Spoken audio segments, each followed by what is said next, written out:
going on, you guys? Welcome back. We've got the car all loaded up. Today's the day. We are headed to the dyno. So I'm excited. I know a lot of you out there that have been subscribed and following this build from the beginning are kind of anxious to see what it'll do too. For those of you that are new, this car has been on the dyno once, and that's where we learned my original turbo was too small. Now, I mean, I kind of knew it was too small at that point, but it was brand new, and I wanted to see if we could get it to work or make it work. It just wasn't happening. We have it hanging off the side of my cross cart build up there now, so just have some fun with that. But this is a VS Racing 7875, a larger or a bigger jump up from the last turbo. We've also done a narrowed 8.8 since the last time it was on the dyno with 355 gears instead of 380s. So there's been a few little changes to the car. I'm hoping everything goes well. My plans are to push about 13 psi of boost through it, at least roughly around that area, just to see what it'll make. We are running 116 race fuel, so that should definitely help. But I'm excited. Can't wait to see what this thing will do. So got a couple more things to grab out of the shop and be on the road. So see you guys here in a minute. All right, we're at the dyno shop, getting ready to unload it from the trailer. So, getting excited. Can't wait to see what this thing will do. Now, this is it's a local dyno shop. I'm gonna do my best to get as much capture as much video as I can. Try to keep it up to date, but most likely we'll just go through the dyno pulls, a couple here and there, a couple shots of the screen, and then definitely go over everything once we're all done. But anyways, let's get this thing on the dyno.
going, you guys? We're back in the shop. This is actually the next day. Got a little ahead of myself yesterday. As you can see, there is no car here. Matter of fact, the car is still in the trailer. Did some testing and everything yesterday to kind of help me try to figure out what is going on with the car. Now, engine runs great. Everything's good. I had no overheating issues with the transmission. We managed to keep all that down. All that was good, but it's really not what you guys want to hear about right now. You want to hear about numbers. So I'm going to start off with this. We started off, gate pressure on the car is 5.4 pounds. We left it turned all the way down, did some fine tuning with some timing, some fuel tables, did pretty good. Now, when we started to add boost, and we got all the way up to 14.4 pounds of boost. I know I said I wanted to keep it around 13, but you know, playing with things here and there, 14 was about the closest I could get. So, and at 14 PSI, this thing should make all kinds of power at the wheel. But let me show you what I got. So, here's the first pull. It made 423.7 and 537. Pretty decent, 4,400 and 4,000. That was on 4.5 or 5.4 pounds. Then we go down here, he's doing some fine tuning with some timing and some fuel. You see we got a little bit more. Come down here, same power or same boost level, 5.4. We got 458, 584. Playing around a little bit, you see it just come down a little bit, lost a little bit of horsepower, lost a little bit of torque. It's because he's just trying to play around, he's trying to figure things out. Managed to bring it back up, and then you can see where my RPMs. So it's making 451 at 39 and 613. This is where it starts to get funny. As you move down, horsepower starts dropping a little bit. Torque is within a few of itself, but you can see now my RPMs are dropping. We keep going down, 411 at 36, 595, all the way down to the bottom, which this last pull was at the 14, making only 408 at 35 and 610 foot-pounds of torque. Now the torque numbers are going to be a little wonky because I believe that's the torque converter trying to couple or trying to lock up. Now, I know I've said this a few times. That's a roughly it's a 36 to 4200 stall in that car, and I really didn't have an issue with it with 380 gears that were originally in that thing on the 8-inch rear end. Now, if you can remember, since I've changed those gears because it now has 355s in it, I wanted to get a little more mile an hour at the track, kind of so I could stretch the car out a little bit. But since I've done that, the torque converters had to work harder, and my temperatures have gotten a little bit higher. Now the fan and the transmission cooler we moved to the back, and the deeper sump pan did aid in that. And I'm gonna go and it kept it cool basically, and I was able to confirm that on what you guys will see in the next video, which is why I got excited yesterday to do some testing and to kind of help confirm that I do need a different torque converter. But so yeah, you're gonna have to wait for the next video on that one.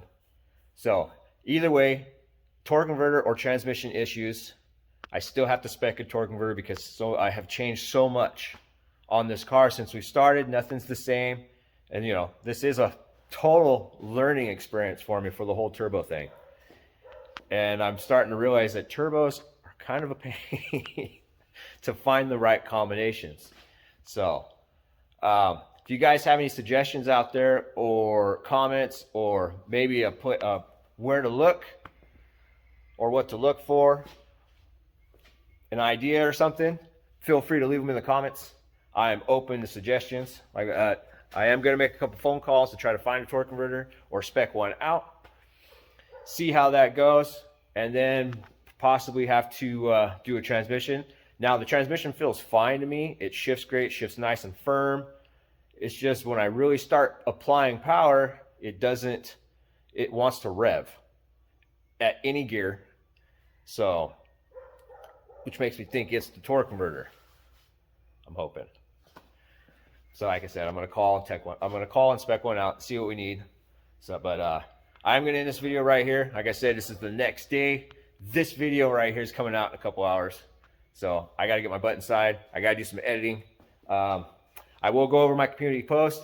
Although the horsepower numbers aren't as high as I would have liked them, or if some of you have guessed, torque numbers are pretty close though. So we're gonna go off that. Closest guy to the number, of course, gets our universal drive shaft. Thank you guys for participating in that. But yeah, I'm excited. I'm actually moving somewhere with this car. It's getting better. Like I said, my testing didn't go bad. I was able to figure out or adjust. Anyways, I'll go over that in the next video. Thank you guys for hanging out. I got to go edit this video. Hit that subscribe button if you haven't already. Share this with your friends. Continue to help me grow this channel. And I'll catch you on the next one.